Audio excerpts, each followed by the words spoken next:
So I'm at Brickworld Chicago this week, and I'm going to be interviewing a couple people about mock building. I'd love to just get a couple of people's perspectives about mock building in general, some tips that they might have for newcomers or experienced builders, maybe some opinions on piece types and some advice that they might have for people. So let's get into the first interview and see what people have to say.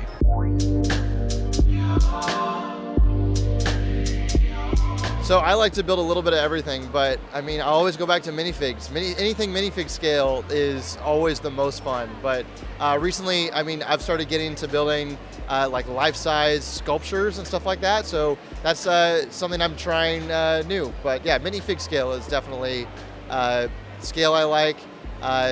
Layouts, landscapes, things like that. I think that's where I'm really attracted to what I'm really attracted to building. So the most recent thing that I've learned is how important it is to have, if you have motors or functions, to make it easily accessible. So we travel to these shows, we take these builds, you know, and travel with them. And I've learned that, you know, things happen when you take a build anywhere. So making sure that you can easily access all of your lights, all of your motors, all of your gears and Technics parts, I think is really great. Making sure that it's strong enough to travel. I've had so many builds, you know, break apart and you spend time rebuilding it, and that's time you can't enjoy doing other things. So making sure that it's travel safe and you can access all the bits inside to make sure it works properly. One piece of advice I would give for really anybody is one thing that I try to do myself is figure out a new concept, whether it's a build technique or you know, a building or something, a lesson, something new to try that you can incorporate into future mock builds. So whether it's like a new snot building technique or some kind of a roof structure or a Technic element or motorized functions, and try one new thing for every mock. The most underrated piece for mock building is absolutely any Duplo brick. Any Duplo brick, it could be a 2x4, it could be a 2x2. Those pieces are amazing filler bricks. You can build up landscape quickly with them. I wish I had more. They're hard to come by now, but I feel like a lot of people use them for the internals of big stuff, and they're strong and they conserve a lot of pieces. You don't have to use actual bricks.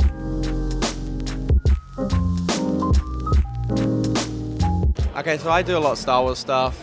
I'm loving a lot of realistic stuff, so like trees and like a lot of the realism is what I'm enjoying doing at the moment. I did a Duel of the Fates mock, so Darth Maul versus Qui-Gon and Obi-Wan, and I got the platform looking really good. I had like the plasma coming up through the middle, but there wasn't really a back to the mock, and I found when trying to take photos or videos, it was really hard to capture anything. I was at a convention setting, and so there was just a lot of people in the background and stuff, and it takes away a lot from the mock. I've seen, actually, we're at Brickworld Chicago, I've seen a lot of people that have put like skylines and stuff in the background, and I think it's a really good technique, and it's definitely something going forward that I'm going to really try to implement in my mocks. I think something that I've tried to do recently is going into a mock, have like 2 or 3 things on a tick list that you really want to make sure you achieve with that mock.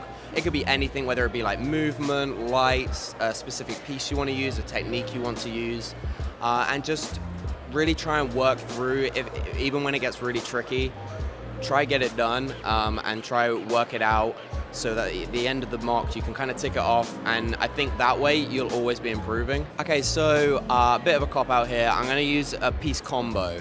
So what I really liked, and on that Duel of the Fates mock that I used quite well, was the combination of hinge plates with wedge plates to create a circle. Circles are notoriously impossible to create with Lego. It can be really difficult, especially on a bigger scale. And so I really like when they come together. I think it works really well. And I also like that the studs don't line up in like straight grid setting. Like I really like where you've got studs going in all different directions as well. I think that works really well, and I like that combination together.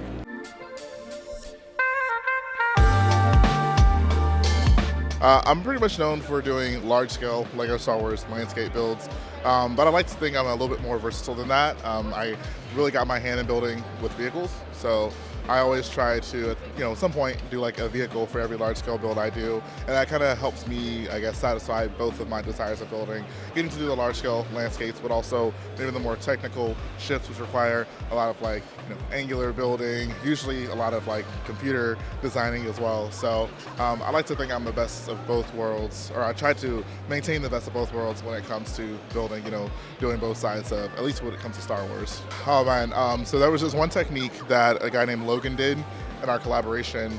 He basically did the little sensor on the ground that you step on whenever you're at the panel for like, bounty hunter doors in the LEGO Star Wars game.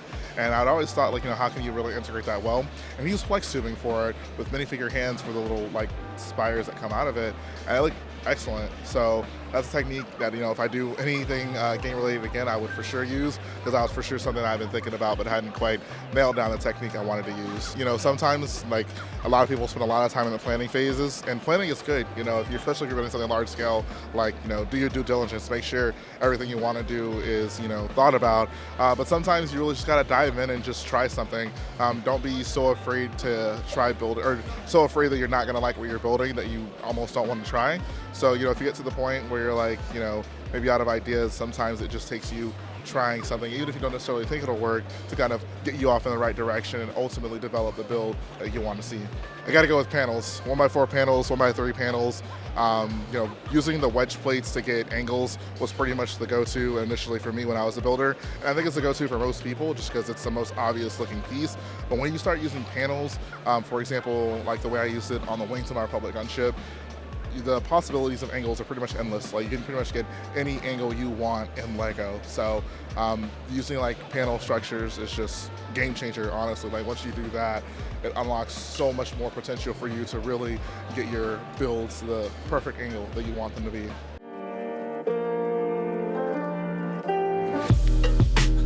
I'm a big landscape guy with something unique. So specifically for this build, no one's ever done it. The only content you can find on this is the comic that I based it off, and that's it. So I've always built kind of name brand battles like Felucia and then stuff on Tatooine. I wanted something way out of the ballpark nobody would recognize, and when they see it, they'll be like, what is this? And that's kind of what Zaja was perfect for me. I was just reading the comic, I was like, I think this has got great potential. And are you more of a large-scale mock builder is what it seems to be? I love large scale. I'll start with one base plate and I'll be like, this is gonna be a small build. And then all of a sudden I'm like, I need a little bit more space. I'm gonna add another plate. And then it just keeps kind of getting big until it gets to about this size. And I can't really help myself. Patience. Getting burned out is a real thing. And I like making like the weekly updates and whatnot.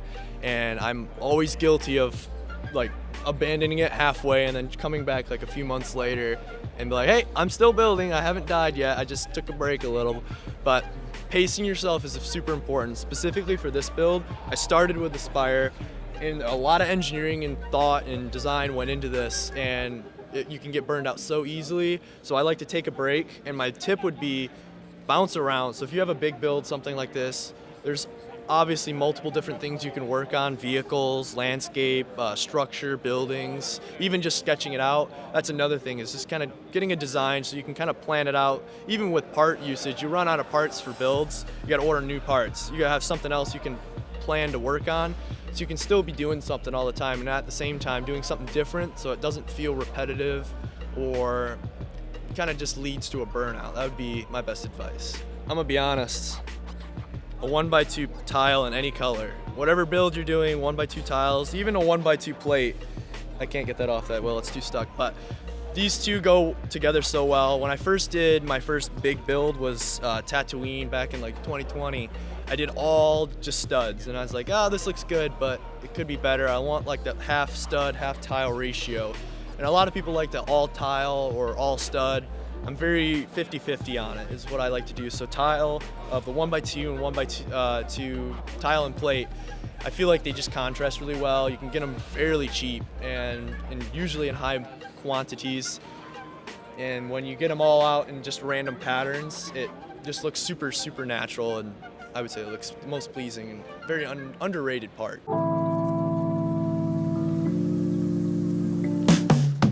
So I'm new to mock building, but my biggest, I think, claim to fame or my entire personality is based around the fact that I'm an architect, and so buildings is kind of the easy answer to that. So yeah, right now I've been doing buildings and small ones at that, and I've been doing a little bit of a series on my YouTube channel is taking modulars, which are the sets that I already love and have gotten to know over the years, and then shrinking them down and making them a little smaller and learning the building techniques of Lego designers, basically people that know how to do that better than me. So yeah. So in my latest mock, I ended up taking a city set that already existed and trying to modularize it, I guess, is making up that word.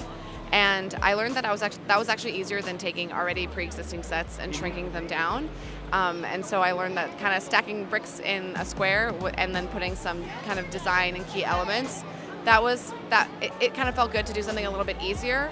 And I learned that I think it's actually a good idea to change the style of mocking that you're doing between different projects so that you can learn different strategies and also kind of make something a little bit easier, a little bit harder, so you don't kind of get burned out. That's what I learned. It's like kind of the process, I guess. Okay, that's hard. I guess as a new mock builder, I can confidently say I think a good thing would be to start small. I think that's and then buildings are pretty easy because we all kind of exist in them, we can see them, there's a lot of them in our world that we can kind of be influenced by. I think animals and cars tend to be really hard, but I know some people are really natural at those. So I would start there. And then for experienced mock builders, I would say maybe, still be open-minded about like always being able to learn new things and then also bringing new people in the community. I think it's like, I think it is a collaborative thing, and I think it's important to always be that way, no matter if you sit in your own silo or, with your own lug or whatever it is. I think just like kind of be a little bit more open-minded. Okay, so what's new to me, and this is probably like all mock builders like know this already, are like I love clips because I think it's really interesting to be able to like attach things and add another level of detail. But I also think discolored pieces are like one of the most underrated things, like the old grays that are gross or the old yellows that are gross. And so for actually like doing buildings, it makes it more realistic because nothing is totally perfect, and that variation in color is you can't really get without a decaying or discolored piece. Yeah, so I feel like on YouTube I'm known for large-scale Lego creations, mostly Lego Star Wars, probably only Lego Star Wars. So I like to go big most of the time. Actually, here at Brick World today, I brought something kind of small and kind of surprises people when I do smaller stuff. But I like to go really big, show the entire battle. I like to just think of, like, when I think of Star Wars, I think of how epic and big things can be, especially in the prequel era and the Clone Wars era. And so I just want to show that with my builds, and so that's why I can get so big. Well, I've learned that modularity can help. So a few years ago, I built Dara, which is probably my most successful build in terms of like views on YouTube. It's like at 9 million views, incredibly awesome. I didn't build that modularly, so I could never have taken that to a convention or anything like that. To be fair, I was under I had 30 days to build that, and I couldn't build it. But being modular not only just helps taking you to a convention, but like if you need to like get in and do something, it's going to be a lot easier. Because like what I mean is like if you're trying to reach in the very middle of the table, instead of having to like reach over and kill your back, you can just pull the module out and push that other module closer to you. And that's what I'm doing with Geonosis. Like I find myself constantly taking modules out just to ease of back and ease of pressure on me. Don't be afraid to just get into it. I hear a lot of people like, oh, I'm worried about like money and like I don't have a Lego store near me. Like I was just talking to some guy earlier. He's like, I want to build a Felucia mock. I was like, you know what you do?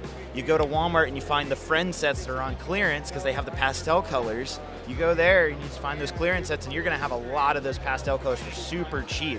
And you start there, and it's not a huge barrier of entry. You start there, use your Lego Star Wars sets, maybe break down a few, buy a few base plates, get started, and go from there. So as we're recording this right now, I haven't shown this publicly, but I am introducing Duplo pieces for the first time in my Geonosis mock. It might be, by the time this is up, I don't know, people have already seen it, but I finally have, it was actually the Cyberpunk guys, the new Hiroshima guys they used Duplo pieces in their build, and it inspired me from Brick Fair of 2022 last year. And I was like, I gotta try this out, and man, like the little Duplo cupcake piece like is perfect, and it works in like a weird way for the sculpture of Geonosis that I'm working on right now. And like, don't forget about the Duplo pieces. They can work, they're simple pieces, but sometimes you need that for a big build.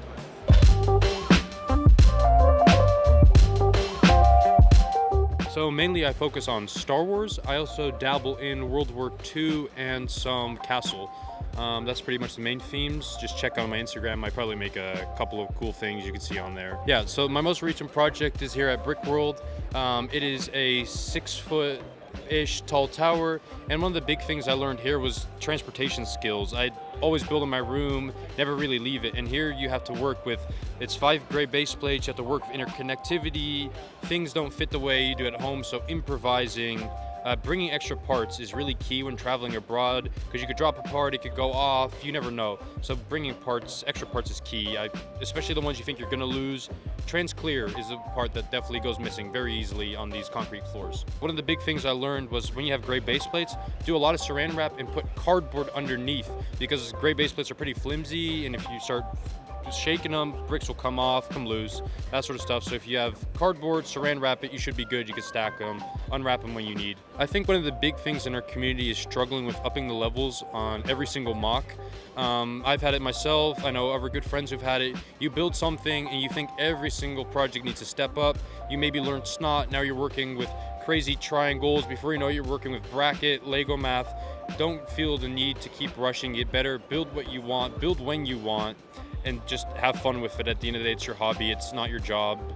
Just have fun with it. Something that's pretty new that I just got into on this mock is using the Harry Potter ones. They come in a varieties of colors, and this one I'm using a lot of dark tan ones, and you can put them in some holes and arrange them in different ways. That's a good piece. I also really like the stems and olive.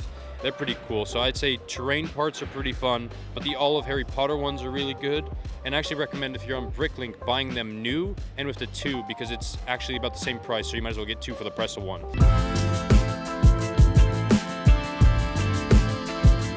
Well, mainly I consider myself like an army builder, and the mocking is the secondary to that. So with me, a lot of people don't really consider stacking clone or army building as any form of mocking. Well, in my case for this army, I'm a little bit showing a little bit different than that. Behind me, I have my Black Falcons, and every unit, every figure has a purpose. They're not just placed on a base plate. Every figure is a different face, every helmet's different, their weapons are different, they all have personalities, and I think if you just add a little bit to a minifigure, which in itself is a very powerful thing, and when you see multiple minifigures, it's huge. So what better way than to use a castle way of army building than to showcase the personality you can put in a mock building. And with me, like, it takes effort to like make 12, 30, 50, let alone 1,000 minifigures look cool aside from just standing there perfectly. So with mine, I have units that are meant for just doing archers. There's crossbowmen. There's let's see, like there's cavalry. I got like elite units. I got more rookie units. There's everything out there. So there's a lot to it. And with the castle behind the facade, it's more like it's a secondary. So then I got to think about what will make this pop out more than versus the minifigures making the mock. It's the mock that's making the minifigures, so that type of feel. In a castle build, it's you would think straight and up. There's nothing really much out there for that. So what I didn't really know how to do was use angles in a way that would be secure. So figuring out how to do a sphere without doing the sphere, because I do like the way castle spheres are, but it can get really repetitive as you're going around in a circle. But I wanted not just the texture of that, just to create shape on a flat with at the same time making a kind of a spherical type of tower. So with that, I kind of played with depth a lot, and the subtlety of that kind of thing I think goes a long way. So I think that's really what I learned out of this one. It's gonna break, accept it. So with me, I'm very new to this. I mock every now and then. I don't consider myself like one of the best or even close to even being good at it. I just build it, and if it breaks, it breaks. The 1x2 brick.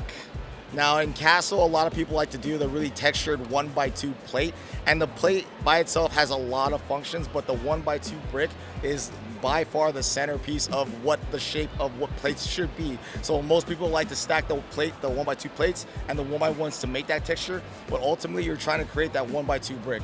So the 1x2 brick is the epitome of what Castle is.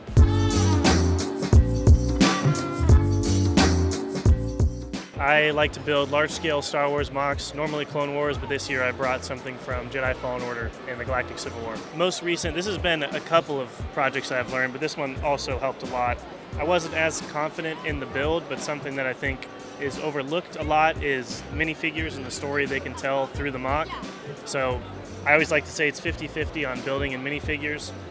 You're building the scene for where you can put your minifigures, and your minifigures can tell the story. And in my opinion, having minifigures and a story in your build elevates the quality of your build quite highly, and I think it makes it more enjoyable for people to sit and watch.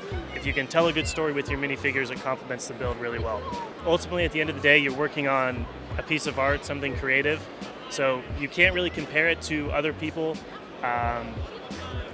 You really could lose yourself in trying to compare, is mine better, is mine worse than other people, and even comparing it with yourself, or did my last MOC do better, is my next MOC going to do better?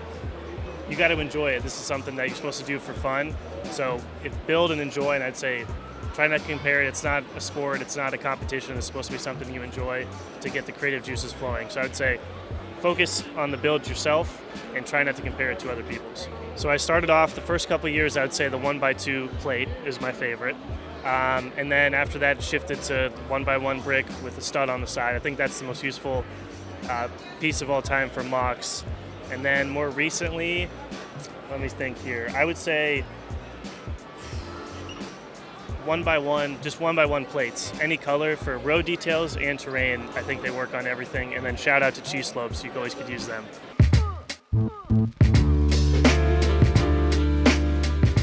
I like to build, I guess, larger style MOCs, because the MOC I'm building right now is a 5x8 gray base plate MOC, which is pretty big. Usually people don't build that large. So I definitely like to have a big challenge ahead of me. It definitely takes a lot of motivation and time into it, but that's what I really like about building MOCs. So definitely something I've learned through doing my Chic series and Geonosis and stuff like that is definitely having all the parts, or a majority of the parts you need before you actually start a project. I find myself waiting on orders a ton, and it really makes the process drag a long time, especially if you're doing a weekly MOC build series like my channel. I kind of have to have a substantial amount of work done each week, and so I do a lot of prep before a MOC happens, that being with all the different parts and techniques I could use beforehand, and then also for Star Wars, I do a ton of research on the specific planet that I'm going to do, or the different locations, lore-wise and stuff, because that really adds to my motivation of building it. So I would say finding something you're ultra passionate about, that being whether it be Star Wars, City, Marvel, find that specific scene that you absolutely love and that you can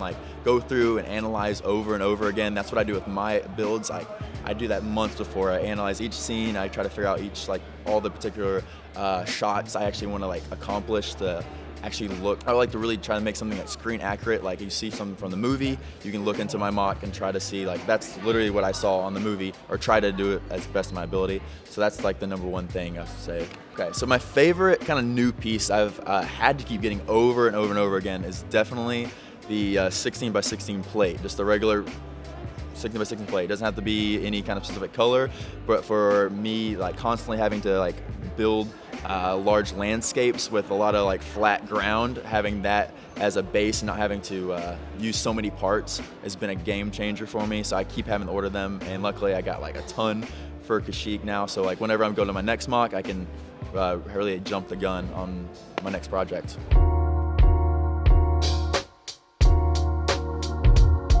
Well, I focus mainly on Star Wars MOCs. I don't focus on a particular era of Star Wars, I just go generally. But as more recently, I'm trying to start to branch out into different things, which never hurts. But yeah, it is mainly Star Wars stuff that I do. I'm currently working on a couple of large-scale builds, as well as a couple of parts that will be collabs to even bigger scale builds. But I do like to work on a couple of smaller scale things on the side, just more personal individual projects, as well as the big behemoth building series as well. Yeah, the most recent thing I've actually built wasn't Star Wars at all.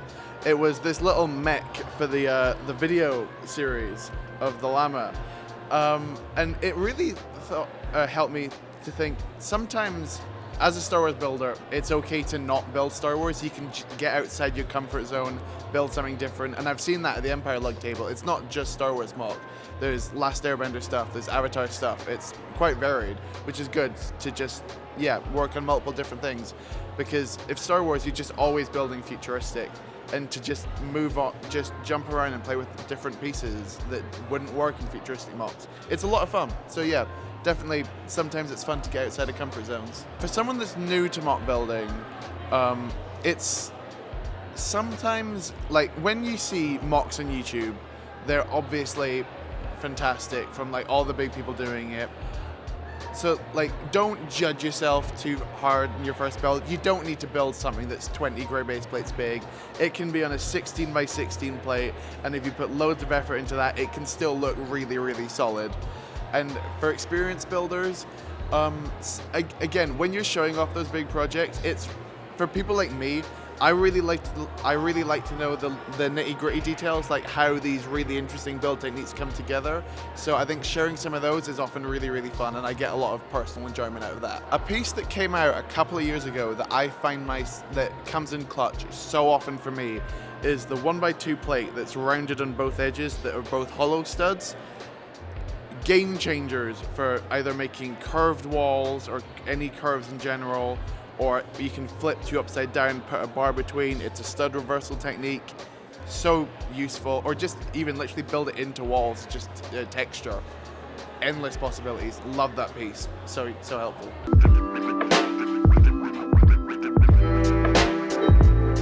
So typically my favorite mocks to make are castles, but I always try to step outside my comfort zone when I'm building stuff. So honestly, a lot of times I'll look at like the different categories that are available at Brick World, and I'm like, I have not built in that space before, so let's go ahead and do that. So this year I obviously built a castle, and in years past I've done a lot of stuff like with mechs, with drivable vehicles, with sea vessels, with air vessels, that kind of stuff. So realistically now it's pretty much anything.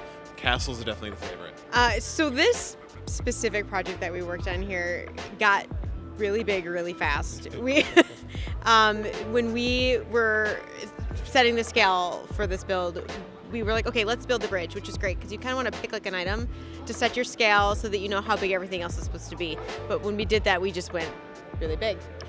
Anyway, so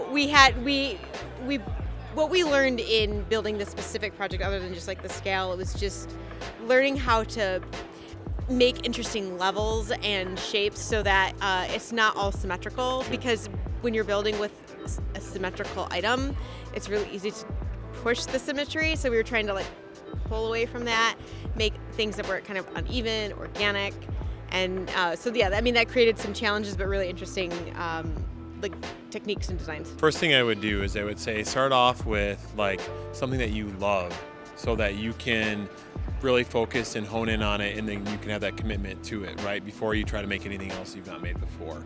And then also, like, just because you don't have like a ton of parts doesn't mean that you can't build something awesome. So if you are starting out, you know, build something small, or use like a studio to build something, and then order the parts to build it out to actually like see it in person. That would be my biggest advice, is that like don't be intimidated by all these like massive stuff that we have around us that people build for shows. So in terms of most underrated, I would say it's probably the 1x1 plate, which seems like kind of a weird choice, but when you're trying to like build with snot and you need something to offset it, or you're trying to create levels or layers, it's so unbelievably useful for creating patterns and textures. And I was remarking as we were building this how many I had used just in the house I made. Even though it doesn't look like there's 1x1 plates in it, I had to use a ton of them. So they're just so really very useful, probably underrated, because most people would say the 1x2.